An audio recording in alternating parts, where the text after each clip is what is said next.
Bem-vindo, bem-vinda ao Workshop do Expert em Uroginecologia Funcional. Aqui é o professor Mauro, eu sou formador de Expert em Uroginecologia Funcional. E nessa série de 3 aulas, eu vou te mostrar o passo a passo para você, fisioterapeuta, se tornar um Expert em Uroginecologia Funcional, e não importa se você já atua nessa área e não está tendo resultados, ou se você nunca atuou nessa área e seu único contato com essa matéria foi na faculdade. Eu vou te mostrar o exato passo a passo para você chegar lá, como é o caso desses fisioterapeutas que eu já ajudei. E eu me sentia muito insegura sempre. Apesar de, durante a pós, eu fazer questão de ser cobaia, de sempre que dava, eu sempre queria fazer as práticas, né, e que fossem feitas em mim também, para tentar sentir melhor, né, isso tudo. E surgiu uma oportunidade. Chegaram para mim 3 pacientes. Estou muito feliz, assim, de estar atendendo, né, porque a gente fica com medo, fica aquela história. Eu já tenho ajudado algumas pacientes de uma maneira simples, que eu imaginava que teria que ter aparelhos caríssimos, e não. Tudo demonstra pra gente que a gente consegue fazer muita coisa com as nossas mãos, com a maca. Eu era insegura na hora de avaliar, dava medo na hora de dar o diagnóstico funcional daquela paciente e mais medo ainda de planejar o tratamento terapêutico daquela minha paciente. Eu consegui destravar os meus medos e consegui perceber que eu também não precisaria dos recursos mirabolantes, de recursos de ponta. Para mim está sendo assim um divisor de águas para mim na minha vida profissional. Uma das coisas que o professor Mauro nos proporciona é desenvolver um raciocínio clínico. Isso sim é extremamente importante para sabermos como avaliar e como tratar cada pessoa como ser único e proporcionando o tratamento mais eficaz ao caso em questão. E, como costumo dizer, conhecimento já além fronteira, uma vez que sou de Portugal. Eu achava que era um bicho de 7 cabeças, né? Achava que seria impossível atuar, mas com o tempo a gente vai percebendo que não é isso. Foi muito engraçado, porque eu fiquei tão emocionada, fiquei tão feliz que eu comecei a contar sobre fisioterapia pélvica para todas as minhas amigas, todas as minhas conhecidas, todas as minhas colegas. E por incrível que pareça, eu descobri que elas não conheciam a fisioterapia pélvica e que todas elas tinham algum tipo de problema ou incômodo que gostaria de resolver. Bom, eu não sei qual foi o caminho que você tomou para chegar até aqui nesse momento, mas dependendo de onde você esteja nesse momento, você pode duvidar se é possível você tornar-se uma referência de fisioterapia na sua região. Uma vez que parece ter tanto profissional na área e automaticamente tem uma disputa muito grande desse espaço. Eu posso dizer para vocês que essa dúvida, né, de poder ou não tornar-se um grande profissional, ou tornar-se uma referência na sua região, ela também já aconteceu comigo. Então, a partir da minha própria história, eu posso te mostrar que não é bem assim. Que a gente, na verdade, pode sim buscar pelos caminhos e conseguir elaborar de uma forma planejada a nossa atuação na área. E tudo isso começa, por exemplo, com um workshop como esse aqui, para entender quais são as nossas possibilidades de atuação dentro da fisioterapia pélvica, especificamente na área de uroginecologia funcional. Então, a nossa ideia é trazer para você a possibilidade de tornar-se uma referência na sua região, e eu posso dizer isso para vocês porque eu passei por esse mesmo processo. Hoje em dia, eu sou referência na área. Hoje em dia, eu sou referência porque aconteceu uma coisa que eu, de alguma forma, construí esse caminho, porque eu trabalhava com assistência, então eu atendia os pacientes. Durante muito tempo, eu tive debruçado sobre a clínica, sobre atendimento dos pacientes, mas, num determinado momento, eu comecei a caminhar também pela docência e pela academia, até chegando a fazer o meu mestrado. Então, essa associação desse conhecimento, do conhecimento clínico, junto com o conhecimento do docente, né, acadêmico, isso faz com que eu consiga, de alguma forma, encaixar o que eu estou dizendo com o que está sendo apreendido por vocês, porque é dessa forma que é possível ser aplicável. Então, ao longo desse tempo, né, os meus caminhos aos quais eu comecei a percorrer, eu trabalhei por conta de me tornar uma referência na área, justamente por juntar, unir, né, a prática clínica à docência, né, então eu fiz a fusão desses espaços, eu consegui, por conta disso, hoje, ser nacionalmente convidado para palestras, workshops, congressos, seminários, inclusive eventos até na América Latina. Estive já fazendo um evento online, claro, aproveitando a pandemia, na Costa Rica, propostas de curso também dados na região da América Latina também. Então, essa possibilidade de abertura veio acontecendo porque justamente eu consegui fundir essas duas áreas, são duas áreas de conhecimento que costumam ser distintas. Não à toa você pode ver uma pessoa que é PhD na área, que tenha pouca capacidade de atendimento clínico, mas é um excelente pesquisador. Então, eu consegui, na verdade, juntar um pouco isso aí, e isso me favoreceu porque o espaço da docência me fez exercitar muito esse lugar.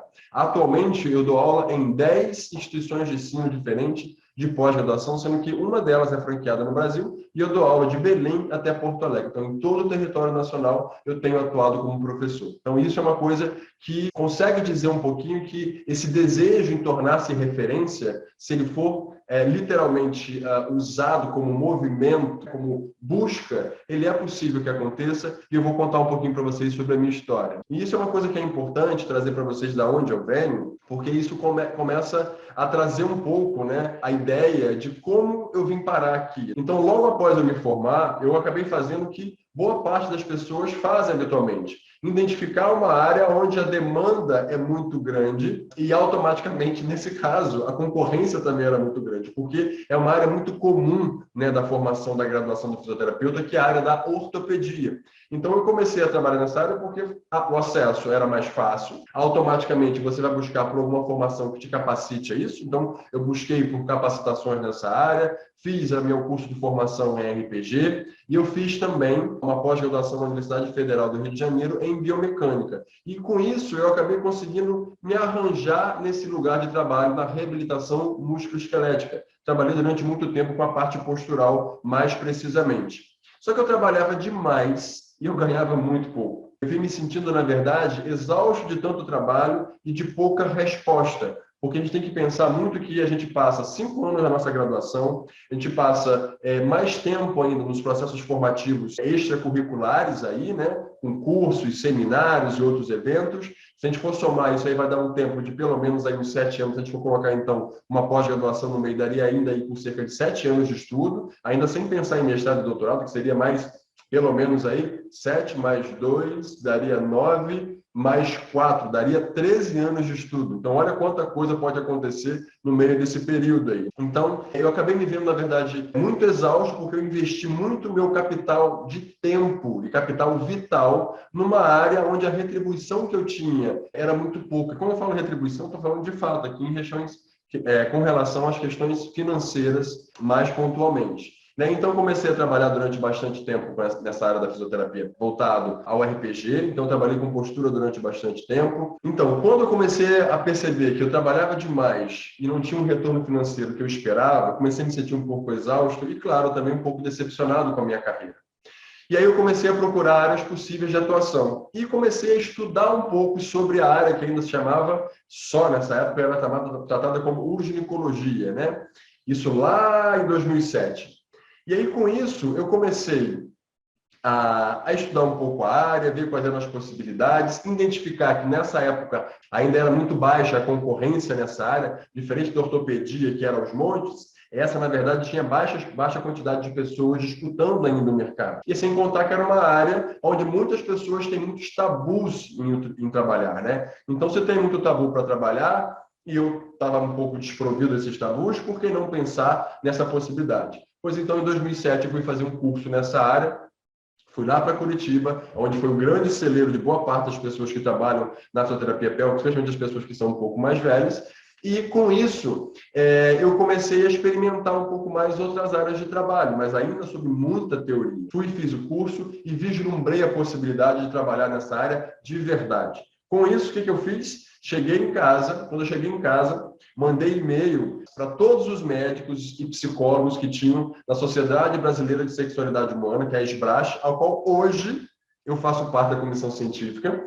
Então, eu mandei e-mail para todo mundo, dizendo quem eu era, como eu trabalhava, da minha formação, qual era o meu desejo em trabalhar junto, em parceria, né, com esses profissionais, me vendendo, literalmente me colocando como sendo uma pessoa possível de trabalhar dentro do contexto multiprofissional, dentro especificamente na área de disfunções sexuais, que foi o foco primário que eu trouxe isso em 2007. Meu primeiro passo foi disfunção sexual. Eu não vi nada mais a não ser isso. Depois eu comecei a construir minha carreira com outras formações mais abrangentes, mais estruturadas, mas eu comecei pontualmente com essa e fui certeiro em cima disso.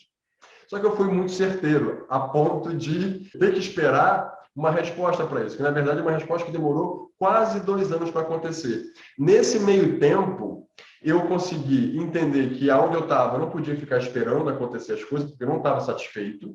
Automaticamente, eu busquei por uma formação, que era uma formação voltada para a área de saúde do trabalho. Então, tinha uma proximidade com a fisioterapia, com saúde, então ainda estava dentro de um escopo, né, da área de saúde, que é a área ao qual eu gosto de trabalhar. E comecei a fazer cursos nessa área, fiz um curso técnico, fiz o MBA e comecei a trabalhar como consultor nessa área.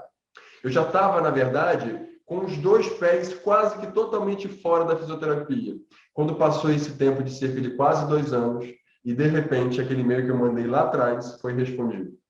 Ele foi respondido por uma médica, sexóloga, da Universidade Estadual do Rio de Janeiro, do Hospital Pedro Ernesto, Hospital Universitário da UERJ, aqui no Rio de Janeiro.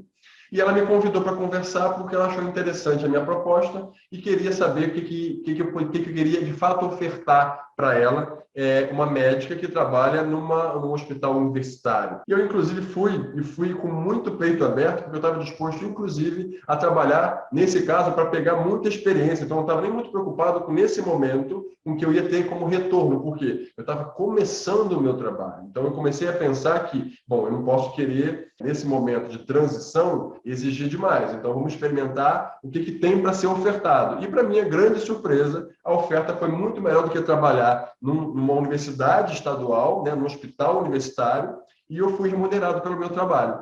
E lá eu trabalhei por 3 anos na fisioterapia em uroginoecologia, especificamente no ambulatório voltado para a saúde da mulher. Então, foi bem pontual o trabalho que foi elaborado na Universidade do Estado do Rio de Janeiro.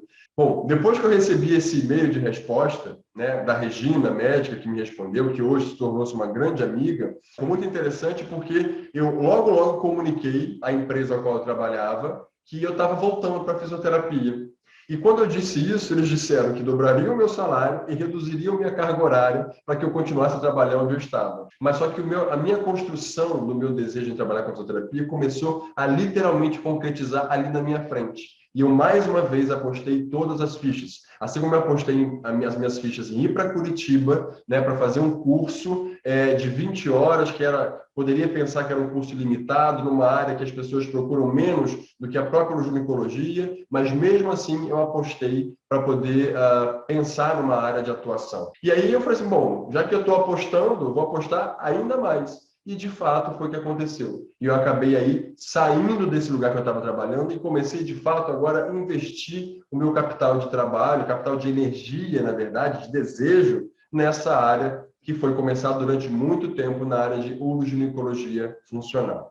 E, diante de todo esse percurso que eu acabei fazendo, eu ainda vi, né, recentemente, a ter uma grande ideia que foi criar a Escola da Pelve. E quando eu criei a Escola da Pelve, foi que eu entendi que a minha missão era uma missão que estava um pouco mais além do que até então eu tinha feito na minha carreira profissional.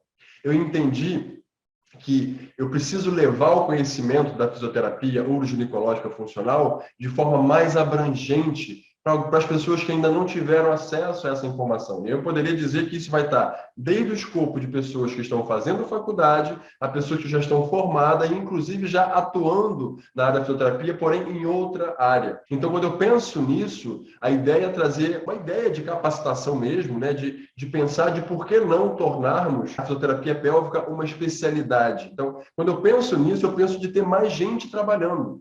Então, quando eu penso em levar conhecimento, automaticamente eu penso em ter um volume de fisioterapeutas, na verdade, ao meu lado, né, junto comigo, trabalhando e levando essa área como uma possibilidade de atuação. Mas que eu esteja falando aqui especificamente da ginecologia funcional, a gente está falando ainda de uma abrangência um pouco maior, que seria a fisioterapia pélvica, ao qual a gente vai falar um pouquinho já sobre isso, tá? Bom, então, para além de pensar, então, de oferecer essa informação de qualidade, né, para as pessoas, que as pessoas tenham a possibilidade de se capacitarem para atuar numa área que tem alta prevalência de queixas na sociedade e baixa concorrência de profissional, que eu pensei que é uma área importante de ser trabalhada e trazida para a Escola da Pelve como sendo algo importante de se pensar.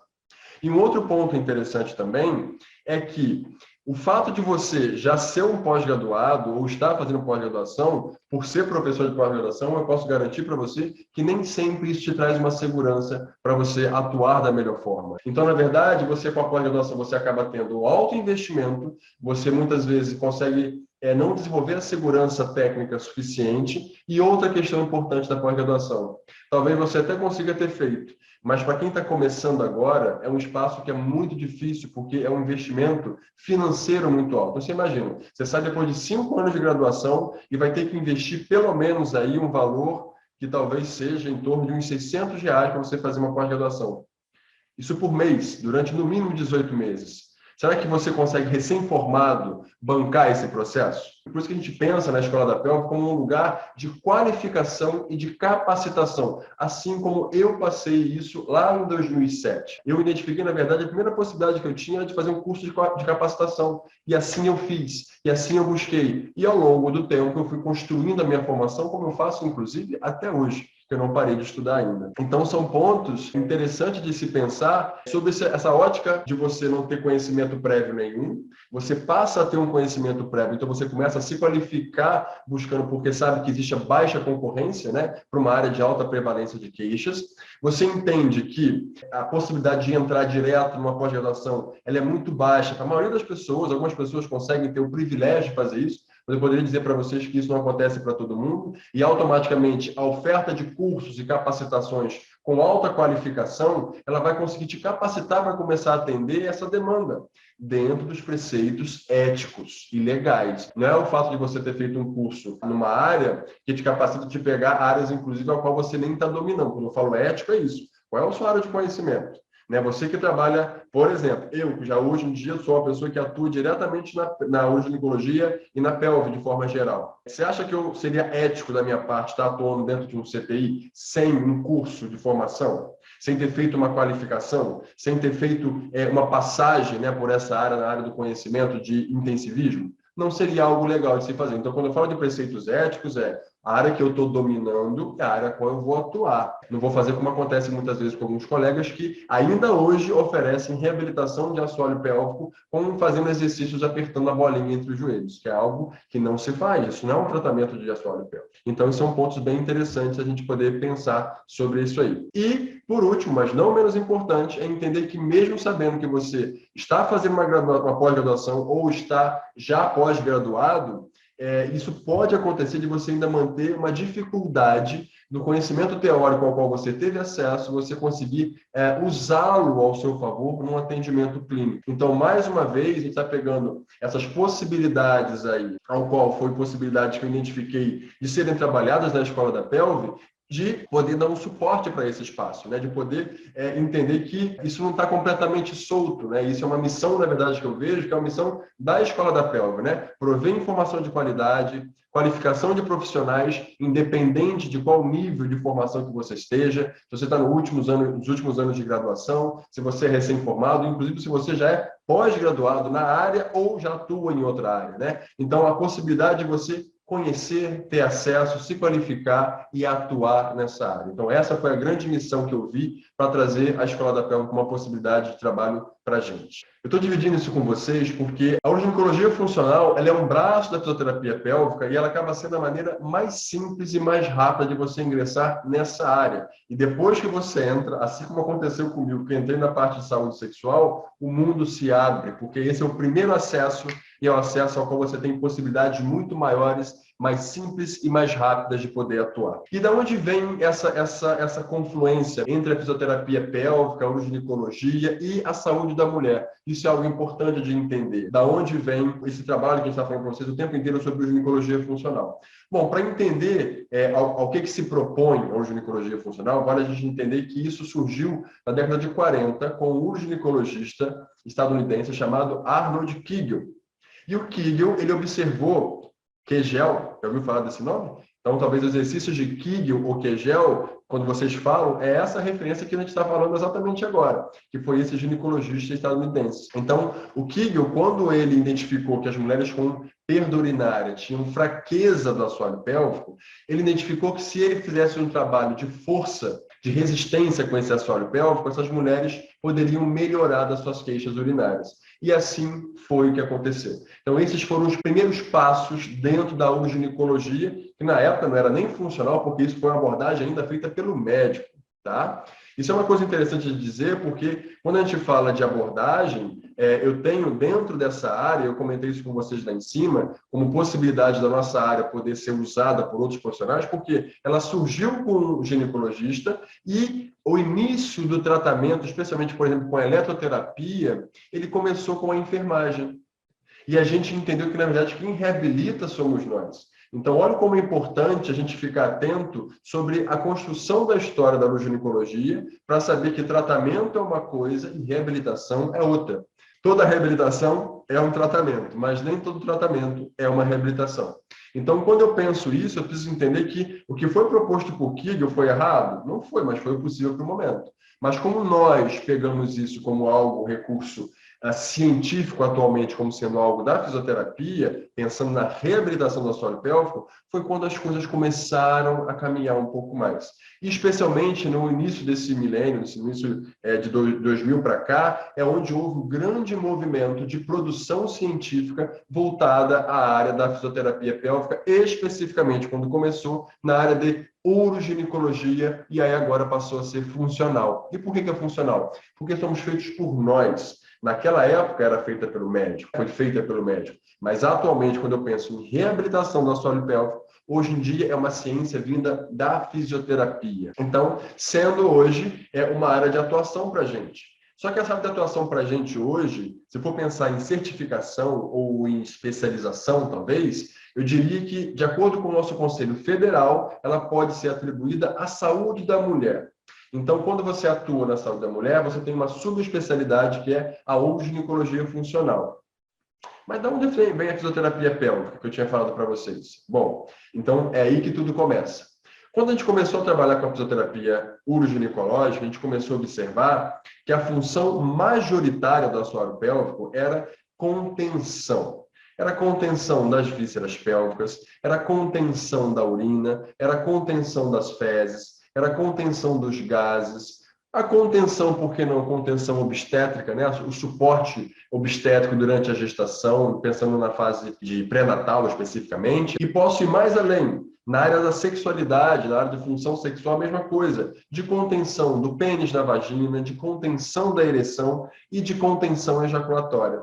Então, olha quantas coisas o estudo da uroginecologia, quando começou a ser avançado, como ele abriu a possibilidade, pensando que da potência, da continência, não do continente, mas da continência diante do assoalho pélvico, para além das questões relacionadas à perda urinária. Então, isso foi um ponto muito interessante a se pensar e a entender como sendo uma possibilidade de atuação.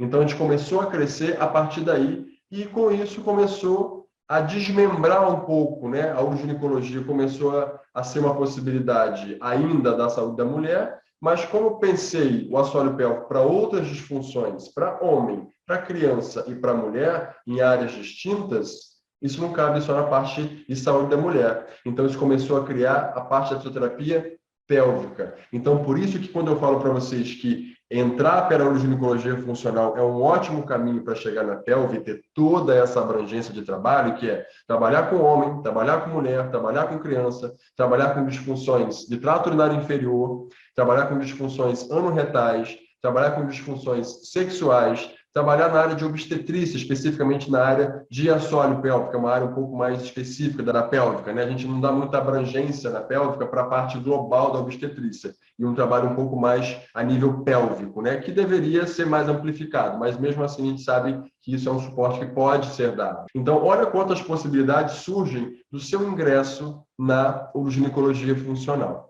E aí vamos entender um pouquinho o que é essa uroginecologia funcional. Então, a primeira coisa que a gente precisa entender é sobre o que essa área nos oportuniza. Ela nos oportuniza, a palavra é difícil essa, né? Ela nos oportuniza uma coisa que é muito interessante, porque nós temos, por exemplo, uma das queixas relacionadas à uroginecologia é a incontinência urinária.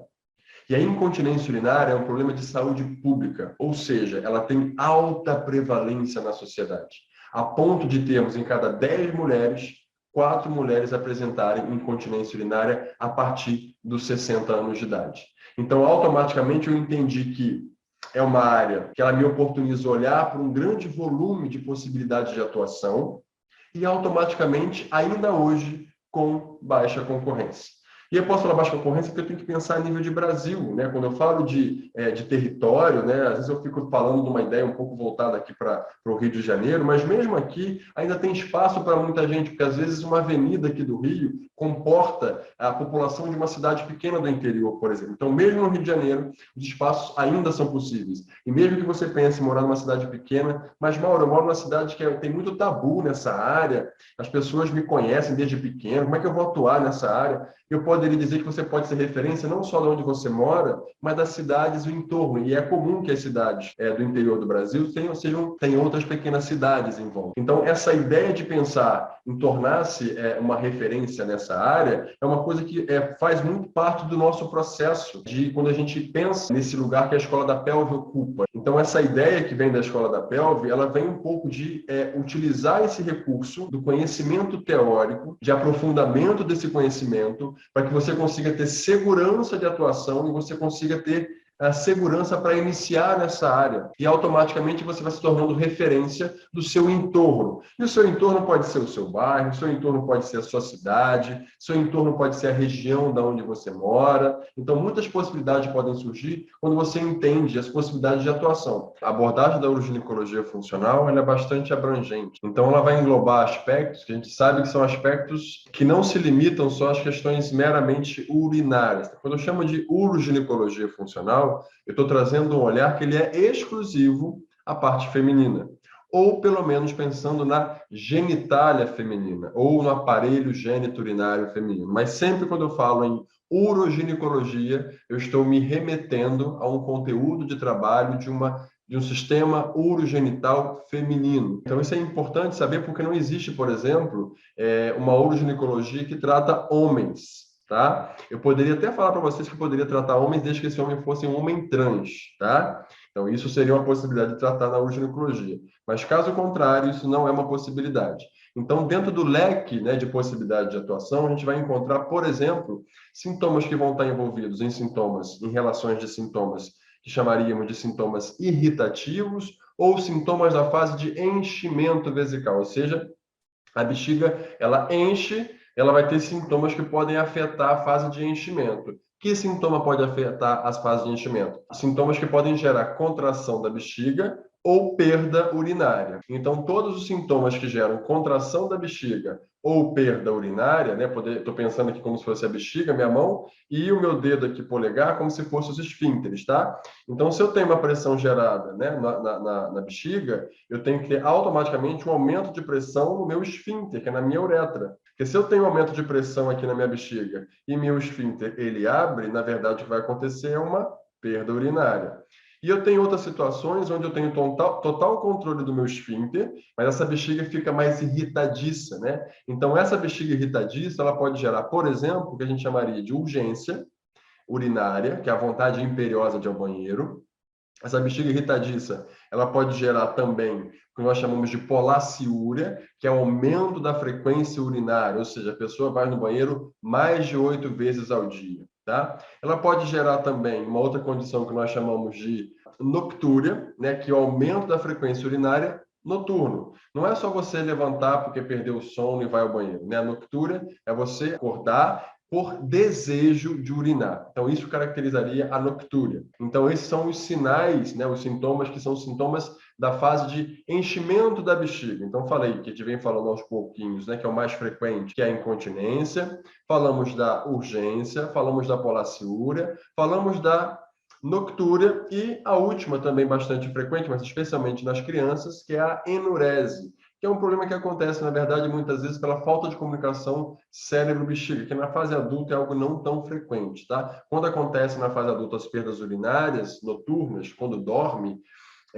ela está relacionada a outros fatores. Pode até ser uma enurese, mas tem outros fatores importantes que devem ser investigados, inclusive sobre a qualidade desse esfíncter. Lembrando que esfíncter nós temos dois.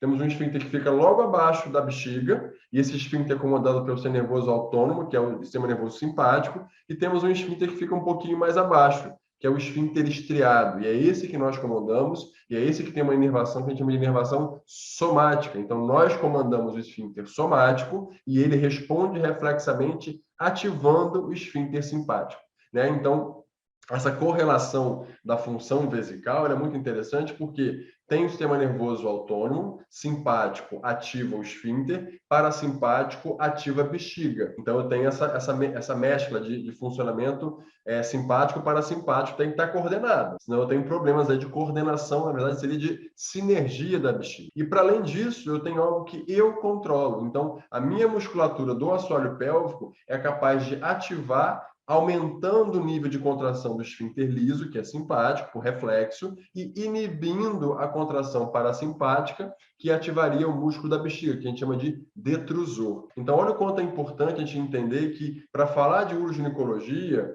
eu não vou falar só dos sintomas, eu tenho que falar como é que é a manifestação disso. Então, eu preciso entender essa fisiologia da função miccional, eu tenho que entender a fisiopatologia, como eu falei para vocês, das queixas, eu vou começar a pensar sobre fisiopatologia. E o que seria, então, transpor isso um pouquinho para a fisiopatologia? É isso. Quando essa bexiga contrai e eu não tenho uma resposta do esfíncter para ativar, posso acontecer o quê? Uma perda de urina. Mas quando essa bexiga contrai, será que é só a contração que faz a perda de urina? Não. Na verdade, toda vez que eu tenho um aumento de pressão dentro do abdômen, essa bexiga ela vai receber essa pressão também. Então, quando ela recebe essa pressão, ela vai passar essa pressão também para a uretra. São gradientes de pressão, né? Então, pressão intraabdominal, pressão vesical e pressão uretral. Então, eu preciso ter uma consonância, né, entre essas relações que acontecem aí, entre pressão vesical, pressão uretral e ativação de assoalho pélvico.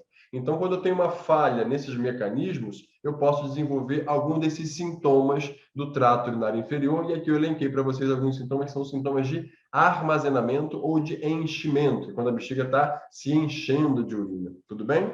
E a gente tem uma outra modalidade de sintomas também, que são os sintomas obstrutivos.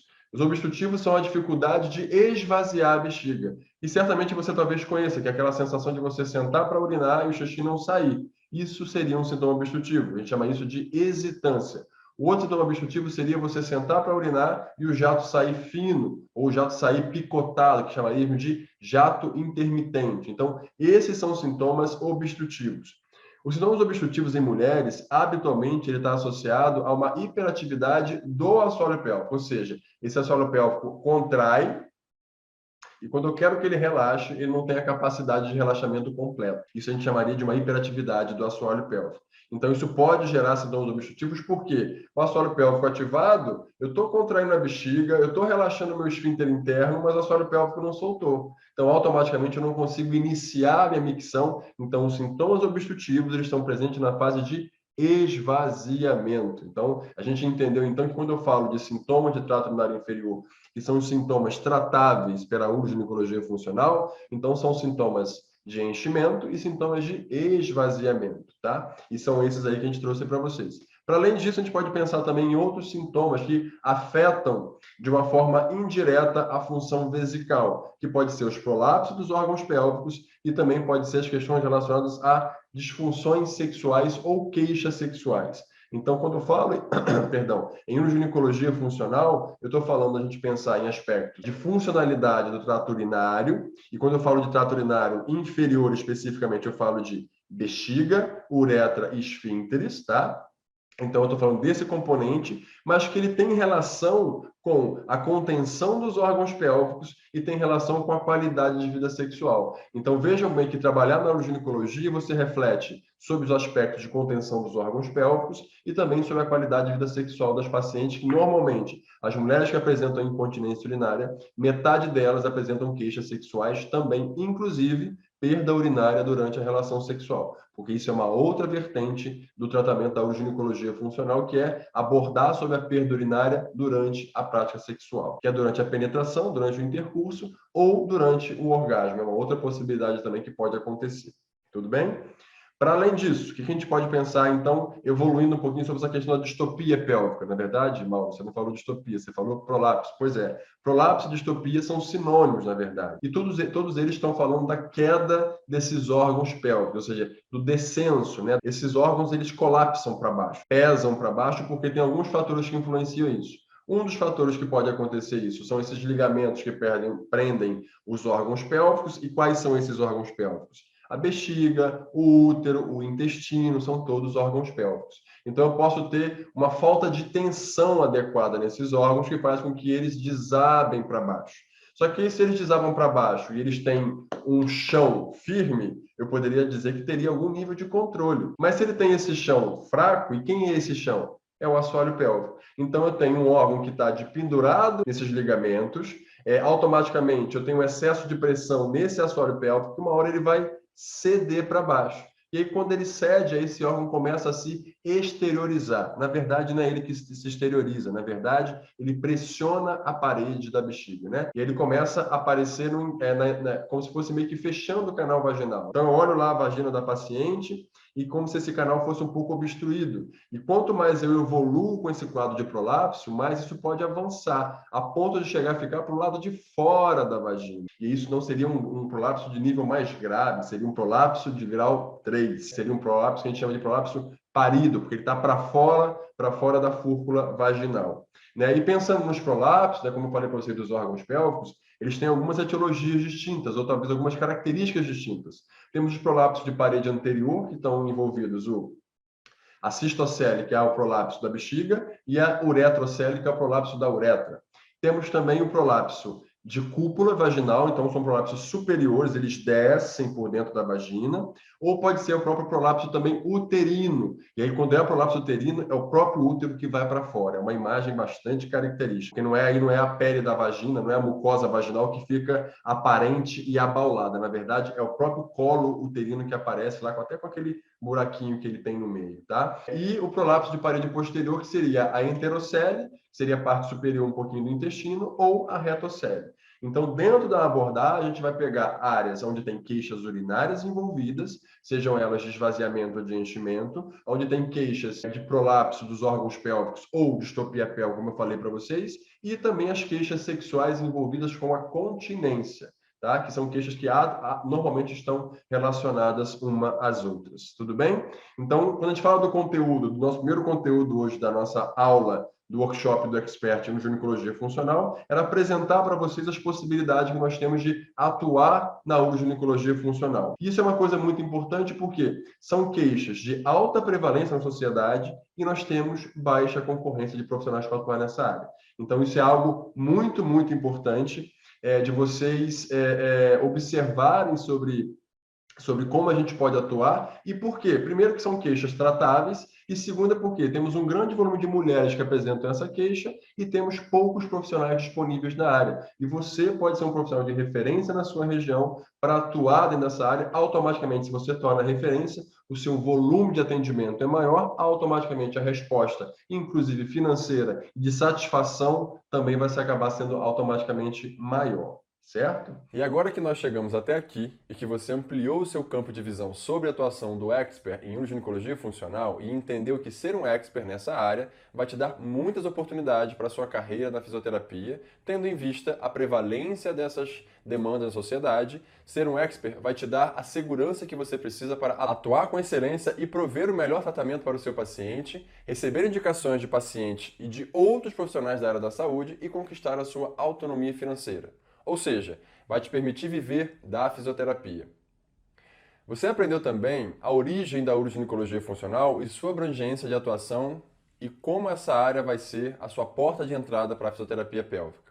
E também vimos aqui as principais disfunções e queixas que o expert em uroginecologia funcional atua. E você pode estar se perguntando, mas como é que eu começo a atuar? Preciso ter especialização? Se você já está nessa área, como é que você ganha segurança para começar efetivamente a atender os seus pacientes? Você não precisa ter especialização, você precisa ter conhecimento que te capacite e te qualifique para ser um expert em ginecologia funcional.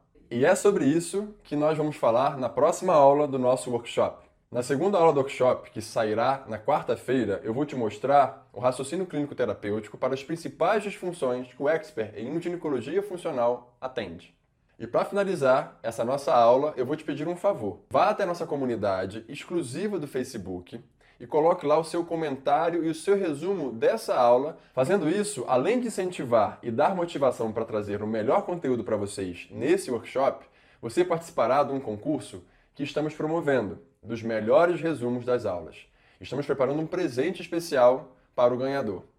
Além disso, todo mundo que postar o resumo de todas as aulas do workshop lá na comunidade receberá um certificado de participação deste evento. E se você não estiver na comunidade, clique no botão abaixo para você solicitar a sua entrada na comunidade do Facebook. Um grande abraço e nos vemos na aula 2 do workshop. Eu espero você aqui.